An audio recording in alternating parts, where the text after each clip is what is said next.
Jio news کی خبر کے مطابق شہباز شریف کی نواز شریف سے ملاقات کے موقع پر پی ٹی آئی کارکنوں کے ایک گروپ کی جانب سے نواز شریف کے قریب جانے کی کوشش کی گئی، تاہم نواز شریف کے سیکیورٹی گارڈز نے پی ٹی آئی کارکنوں کو نون لیگی قائد نواز شریف کے قریب جانے سے روک دیا۔ پی ٹی آئی کارکنوں کی جانب سے نعرے بازی بھی کی گئی، جبکہ لیگی کارکنوں کی جانب سے بھی جوابی نعرے لگائے گئے۔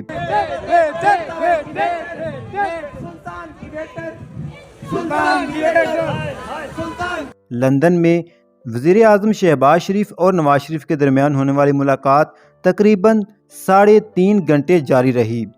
ذرائع کے مطابق ملاقات میں دباؤ کے باوجود نون لیگی قیادت نے مقررہ وقت پر الیکشن کرانے پر اتفاق کیا اور فیصلہ ہوا ہے کہ حکومت اپنی آئینی مدت پوری کرے گی۔ اس کے علاوہ دونوں رہنماؤں کے درمیان ہونے والی ملاقات میں پنجاب حکومت کی تبدیلی کے لیے کوششیں کرنے پر اتفاق ہوا ہے۔